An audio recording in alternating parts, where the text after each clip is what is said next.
Hello students, so today we will discuss about types of force। हमारी पिछले video में हमने पढ़ा था कि फोर्स क्या होता है, फोर्स कैसे अप्लाई होता है और किन कारणों से हम फोर्स अप्लाई कर सकते हैं। अब हम पढ़ेंगे कि फोर्स के कितने टाइप हैं। तो फोर्स दो टाइप का होता है, फर्स्ट है कॉन्टैक्ट फोर्स और सेकंड है इन कॉन्टैक्ट फोर्स। तो हम सबसे पहले देखेंगे कि कॉन्टैक्ट फोर्स क्या होता है। तो देखिए कॉन्टैक्ट फोर्स में क्या होता है, जब दो ऑब्जेक्ट एक दूसरे के संपर्क में आते हैं यानी एक दूसरे के कांटेक्ट में आते हैं, तब जब उनके बीच में जो फोर्स अप्लाई होता है उसको हम कॉन्टैक्ट फोर्स बोलते हैं। अब जो कॉन्टैक्ट फोर्स होता है वो दो टाइप का होता है, एक पहला होता है मस्कुलर फोर्स और दूसरा होता है फ्रिक्शन फोर्स। तो सबसे पहले हम पढ़ेंगे कि मस्कुलर फोर्स जो होता है वो क्या होता है। तो देखिए, कैन यू पुश और lift a book lying on a table without touching it. तो अब इसमें कहा गया है कि जब कोई किताब टेबल के ऊपर रखी होती है और हम उसे क्या करते हैं, लिफ्ट करने की कोशिश करते हैं यानी उठाने की कोशिश करते हैं, तो बिना उसके कांटेक्ट में आए यानी बिना उसे छुए हम उठा नहीं सकते उसे। क्यों नहीं उठा सकते? क्योंकि जब तक हम उसके कांटेक्ट में नहीं आते तब तक हम उसके ऊपर फोर्स अप्लाई नहीं कर सकते। ठीक है। अब ऐसे ही अनदर जो है हमारे पास एक एग्जांपल दिया हुआ है, can you lift a bucket of water without holding it. क्या तुम एक पानी की बाल्टी को बिना इसे होल्ड किए यानी पकड़े उठा सकते हो? तो ऐसा बिल्कुल नहीं हो सकता, क्योंकि जब तक हम उसके ऊपर फोर्स अप्लाई नहीं करेंगे, उसके कांटेक्ट में नहीं आएंगे, तब तक हम उसे होल्ड नहीं कर सकते। ठीक है। अब यही बात सेम दी हुई है इधर कि generally to apply a force on object your body has to be in contact with the object. यानी किसी भी फोर्स को अप्लाई करने के लिए तुम्हारी बॉडी को उस ऑब्जेक्ट के कांटेक्ट में आने की ज़रूरत होती है, तभी तुम क्या फोर्स को अप्लाई कर सकते हो। अब हमारे पास ऊपर दिया हुआ है, जब हम अपना बैग पुश करते हैं यानी उठाते हैं, स्कूल बैग हम उठाते हैं, तो आपने कभी सोचा जब हम स्कूल बैग उठाते हैं तो उसको कैसे उठाते हैं, कौन सा फोर्स हम उसमें लगाते हैं उस बैग को उठाने के लिए। तो यही हम पढ़ेंगे कि कौन सा फोर्स अप्लाई होता है इधर। तो देखिए, this force is caused by the action of muscles in our body. The force resulting due to action of muscles is known as the muscular force। यानी जब हम कोई भी एक्शन करते हैं तो हम क्या करते हैं, हमारी बॉडी में जो मसल्स हैं उनका यूज़ करते हैं फोर्स को अप्लाई करने के लिए, जिसके कारण क्या होता है, हम किसी भी ऑब्जेक्ट को मूव कर सकते हैं। यही कारण होता है कि जो ये फोर्स हम जो अप्लाई करते हैं उसको हम क्या बोलते हैं, मस्कुलर फोर्स बोलते हैं। अब जो मस्कुलर फोर्स है वो बहुत सारे एक्शंस में हमारे काम आता है। It is the muscular force that enable us to perform all activities involving movement और बेंडिंग ऑफ आवर बॉडी। यानी हमारी बॉडी में जितने भी मूवमेंट्स होते हैं, मुड़ना झुकना, ये सारे जो है कौन कंट्रोल करता है हमारी बॉडी में, मस्कुलर फोर्स के कारण ही हम ये सब कर सकते हैं। अब एनिमल्स में भी क्या होता है, मस्कुलर फोर्स का यूज़ होता है। आपने देखा होगा कि बहुत सारे हॉर्स, डोंकीज़ और कैमल्स, जब इनके पीठ पर सामान को लादा जाता है तो हम देखते हैं ये क्या करते हैं, अपने मस्कुलर फोर्स का यूज़ करते हैं उसको उठाने के लिए। ठीक है। अब सेम हमें यहाँ दिया हुआ है, since the muscular force can be applied only when it is in contact with an object. It is also called a contact force। यानी मस्कुलर फोर्स को हम तभी अप्लाई कर सकते हैं जब यह किसी भी ऑब्जेक्ट के कांटेक्ट में आता है। यानी हम किसी भी ऑब्जेक्ट के कांटेक्ट में आते हैं तो उसके ऊपर हम मस्कुलर फोर्स का यूज़ कर सकते हैं। इस कारण से हम इसे क्या कहेंगे कि ये क्या है, एक कांटेक्ट फोर्स है यह। अब हम नेक्स्ट जो टाइप है कॉन्टैक्ट फोर्स का उसके ऊपर चलते हैं। तो जो नेक्स्ट फोर्स का टाइप है वो कौन सा है, फ्रिक्शन। अब हम देखते हैं कि फ्रिक्शन क्या होता है। हमने पहले स्टार्टिंग में सबसे पहले वीडियो में किया था कि जब हम किसी भी बॉल को, यानी एक बॉल थी उसको ग्राउंड पे रोल कर रहे थे, तो हम देख रहे थे कि कुछ टाइम के बाद वो जो बॉल की स्पीड है वो स्लो हो जाती है और वो स्लो होने के बाद रेस्ट में आ जाती है, यानी मूव करना बंद कर देती है। ठीक है, अब ये किस कारण से होता है, ऐसा कौन सा फोर्स है कि पहले वो ऑब्जेक्ट जो था मूव कर रहा था, उसके बाद वो अचानक से रेस्ट में आ जाता है। ऐसे ही यहाँ पे एक और एग्जांपल हमें दिया हुआ है, when we stop pedalling on a bicycle. आप सब ने देखा होगा, जब हम बाईसाइकिल को चलाते हैं उसके ऊपर पैडल मारते हैं, और जब हम पैडल मारना छोड़ देते हैं ना, तो कुछ देर तक तो बाईसाइकिल चलती है, लेकिन उसके बाद उसकी स्पीड जो है वो स्लो हो जाती है और एक टाइम के बाद वो रुक जाती है। तो ऐसा कौन सा फोर्स है जो उसे एकदम से मोशन में होने के बाद उसे स्टॉप कर देता है, यानी रेस्ट में ले आता है। ठीक है, तो देखिए, in all these situation no force appears to be acting on the objects, yet their speed gradually decrease and they come to the rest after some time. यानी ऊपर दी गई सारे सिचुएशन में क्या है, कोई भी फोर्स ऐसा है जो इनके ऊपर अप्लाई किया गया है जिससे कि ऑब्जेक्ट एकदम से स्पीड को चेंज कर लेते हैं और रेस्ट मोशन में आ जाते हैं। ठीक है, तो ऐसा कौन सा फोर्स है वो हम देखेंगे। The force responsible for changing the state of motion of object in all this example in the force of friction.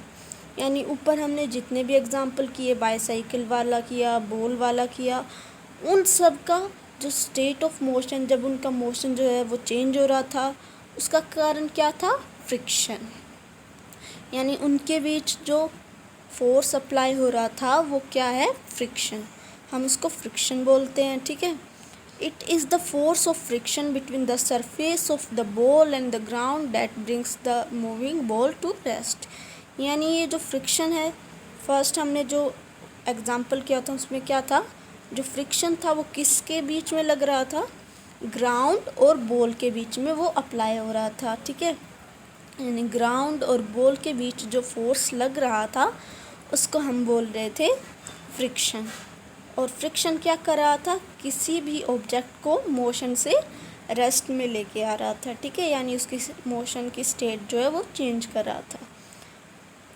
अब इसमें जो बॉल थी वो क्या कर रही थी, ग्राउंड को टच कर रही थी, यानी उसके कांटेक्ट में आ रही थी, जिससे फ्रिक्शन फोर्स अप्लाई हो रहा था। तो ये थे हमारे कांटेक्ट फोर्स के दो टाइप। अब हम पढ़ेंगे कि इन कांटेक्ट फोर्स क्या होता है या नॉन कांटेक्ट फोर्स क्या होता है। तो बेसिकली इसके नाम से ही हमें पता चल रहा है कि जब कोई ऑब्जेक्ट एक दूसरे के कांटेक्ट में नहीं आता तो हम उसे नॉन कांटेक्ट फोर्स बोलते हैं। अब नॉन कांटेक्ट फोर्स तीन टाइप का होता है, मैग्नेटिक फोर्स और इलेक्ट्रोस्टैटिक फोर्स, तीसरा होता है ग्रेविटेशनल फोर्स। अब आप बोलोगे कि जब तक कोई ऑब्जेक्ट एक दूसरे के कांटेक्ट में नहीं आएगा तो फोर्स अप्लाई कैसे होगा, तो फोर्स अप्लाई होता है। अब ये कैसे होता है वो देखने के लिए हम ये पढ़ेंगे। तो सबसे पहले हम पढ़ेंगे कि मैग्नेटिक फोर्स क्या होता है। तो इसके लिए हम पहले यहाँ पे एक्टिविटी जो दी हुई है उसको देखेंगे। इस एक्टिविटी में क्या दिया हुआ है, हमें बताया गया है कि हमें दो मैग्नेट लेने हैं, दो मैग्नेट बार लेने हैं। अब एक को हमें पेन्स का या फिर पेंसिल्स का, आप कुछ भी ले सकते हो, उनके लाइन के ऊपर ऐसे लगा के और उसके ऊपर एक स्टैंड बनाना है रोलर की तरह, उसके ऊपर रखना है एक मैग्नेट को हमें। दूसरा मैग्नेट हमें हाथ में पकड़ना है और उस मैग्नेट से थोड़ा दूर रखना है। आपको ध्यान रखना है कि वो मैग्नेट उस दूसरे मैग्नेट को टच ना करे, उससे दूर ही रहे। तो जब आप ऐसा करते हो तो आप देखते हो कि जो दूसरा मैग्नेट है वो रोलर्स के ऊपर जो हमने मैग्नेट रखा था वो क्या कर रहा है, उसको अट्रैक्ट कर रहा है, जिससे कि हमारा जो रोलर स्टैंड था वो हिल रहा है, उसकी तरफ आ रहा है। ठीक है, यानी वो जो दूसरा मैग्नेट है वो उसको क्या कर रहा है, अपनी तरफ पुल करने की कोशिश कर रहा है। तो यहाँ पे जो ये मैग्नेट का जो अट्रैक्शन है, इसके बीच में जो फोर्स लगा हुआ है उसको हम क्या बोलते हैं, मैग्नेटिक फोर्स। अब मैग्नेटिक फोर्स कैसे अप्लाई होता है, हम सबको पता है कि मैग्नेट के दो पोल होते हैं, यानी दो साइड होते हैं। मैग्नेट की जो अपोजिट साइड होती है, जैसे ये साउथ पोल और ये नॉर्थ पोल, ये दोनों क्या करती हैं, एक दूसरे को अट्रैक्ट करती हैं। और मैग्नेट की जो अपोजिट साइड होती है, जैसे कि ये सेम साइड होती है, जैसे साउथ पोल और साउथ पोल, ये एक दूसरे को क्या करती हैं, दूर हटाने की कोशिश करती हैं। ठीक है, एक दूसरे से दूर हटती हैं। तो यहाँ पे हम फोर्स का भी एग्जांपल ले सकते हैं कि जब ये एक दूसरे को अट्रैक्ट करती हैं तो ये एक दूसरे को क्या करती हैं, पुल करती हैं, यानी एक दूसरे को अपनी तरफ खींचती हैं। और यहाँ पे जब हम बताते हैं कि ये एक दूसरे को क्या करती है, दूर करने की कोशिश करते हैं, तो ये एक दूसरे को पुश करती हैं, यानी धकेलती हैं। तो इनके बीच तब क्या होता है, फोर्स अप्लाई होता है। उस फोर्स को हम क्या बोलेंगे, मैग्नेटिक फोर्स बोलेंगे। अब देखिए,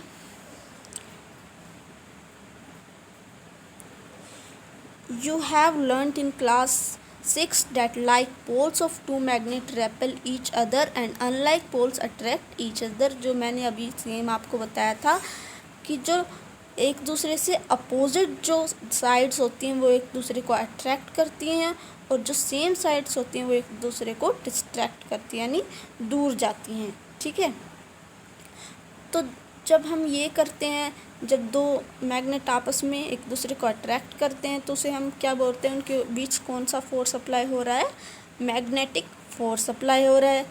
अब ये क्या है, एक नॉन कॉन्टैक्ट फोर्स का एग्जांपल है। कैसे है, क्योंकि जो दो मैग्नेट हमने ऊपर देखे थे वो एक दूसरे को अट्रैक्ट तो कर रहे थे लेकिन एक दूसरे के कांटेक्ट में नहीं थे। यानी जब हम एक मैग्नेट को दूर रख रहे थे और एक दूसरे से, तो क्या कर रहे थे, वो दूर से ही एक दूसरे को अट्रैक्ट कर रहे थे, यानी एक दूसरे की तरफ खींच रहे थे, ना कि उनके कांटेक्ट में आकर।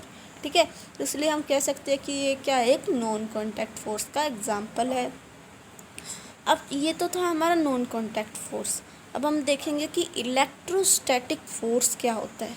अब इलेक्ट्रोस्टैटिक फोर्स में भी हम ये सबसे पहले जो एक्टिविटी दी हुई है इसको देखेंगे।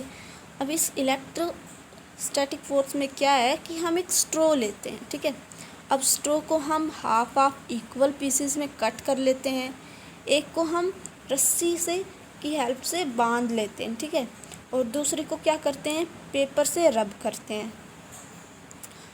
तो जो हमने रस्सी से बांधी हुई थी जो स्ट्रॉ, उसको हम क्या करते हैं, जो पेपर से रब की हुई थी स्ट्रॉ उसके पास लाते हैं।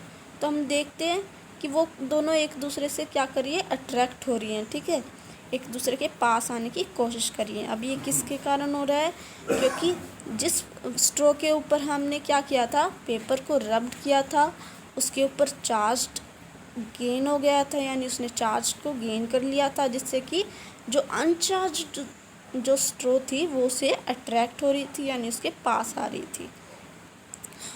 अब the force exerted by a charged body on another charged or uncharged body is known as electrostatic force। यानी जो फोर्स लगता है जब किसी चार्ज बॉडी और अनचार्ज बॉडी के बीच में, जब चार्ज बॉडी अनचार्ज बॉडी को क्या करती है, अट्रैक्ट करती है, तो उसे हम कहते हैं इलेक्ट्रोस्टैटिक फोर्स। ठीक है, this force comes into play even when its bodies are not in contact. ये फोर्स तब लगता है जब ये दोनों जो ऑब्जेक्ट हैं ये एक दूसरे के कांटेक्ट में नहीं होते। हमने देखा था कि ये हमने दूर दूर रखे थे, लेकिन चार्ज के कारण ये एक दूसरे के पास आ रहे थे, एक दूसरे के कांटेक्ट में आ रहे थे। ठीक है, इसलिए यहाँ पे इलेक्ट्रोस्टैटिक फोर्स लग रहा था। अब हम आते हैं अपने नेक्स्ट टाइप के ऊपर, तो जो है ग्रेविटेशनल फोर्स। ग्रेविटेशनल फोर्स में क्या होता है, ग्रेविटी किसी भी चीज़ को अपनी तरफ खींचती है। अब एक एग्ज़ाम्पल लेते हैं, आप सब ने शायद उसको सुना होगा कि जब हम पेड़ से सेब को गिरते हुए देखते हैं या किसी भी फ्रूट्स को गिरते हुए देखते हैं, तो हम देखते हैं वो हमेशा क्या, ज़मीन पे गिरता है, ग्राउंड पे गिरता है। कभी आपने सोचा है कि वो ऊपर हवा में क्यों नहीं जाता या फिर किसी और डायरेक्शन में क्यों नहीं जाता? क्योंकि जो हमारी अर्थ है वो हर ऑब्जेक्ट को अपनी तरफ अट्रैक्ट करती है, इसे अपनी तरफ खींचने की कोशिश करती है। इसलिए हर ऑब्जेक्ट जो है वो हमारे ग्राउंड की तरफ अट्रैक्ट होता है, अर्थ की तरफ अट्रैक्ट होता है। तो जब जो भी अर्थ है उस किसी भी ऑब्जेक्ट को अपनी तरफ खींचने की कोशिश करती है, तो उन दोनों के बीच जो फोर्स लगता है उसको हम क्या कहते हैं, ग्रेविटेशनल फोर्स कहते हैं। अब हम देखते हैं जब को हमारे हाथ से कोई भी पेन स्लिप हो जाता है या छूट जाता है, कोई भी चीज़ स्लिप हो जाती है, तो हमारे हाथ से छूट के वो हमेशा ग्राउंड पर ही गिरती है। क्यों गिरती है? क्योंकि जो अर्थ है वो उसको क्या कर रही है, अट्रैक्ट कर रही है, ठीक है, इसलिए वो हमेशा ग्राउंड पे गिरती है। अब यहाँ पे देखिए हमें दिया है ऑब्जेक्ट्स और things fall towards the earth because it pools them. जो जितने भी ऑब्जेक्ट और थिंग्स है वो हमेशा कहाँ पे गिरते हैं, अर्थ पे गिरते हैं, यानी ग्राउंड पे गिरते हैं, क्योंकि वो क्या करती है, उन्हें पुल करती है अपनी ओर, खींचती है। This force is called the force of gravity.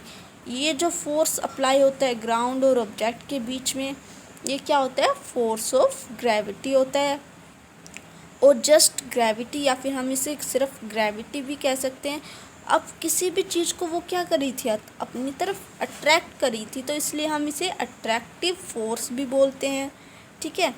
अब यहाँ पे हमारे पास एक बॉक्स में एक लाइन दी हुई है, ये भी बहुत इम्पोर्टेंट है, आपको इनको भी ध्यान से देखना है।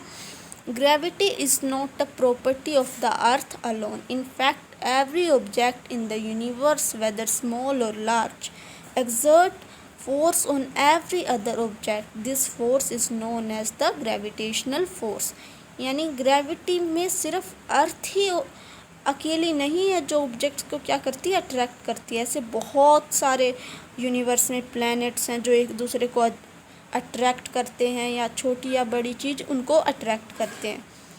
अब जब वो अट्रैक्शन वाला फोर्स उनके बीच अप्लाई होता है तो उसे हम क्या कहते हैं, ग्रेविटेशनल फोर्स कहते हैं, ठीक है।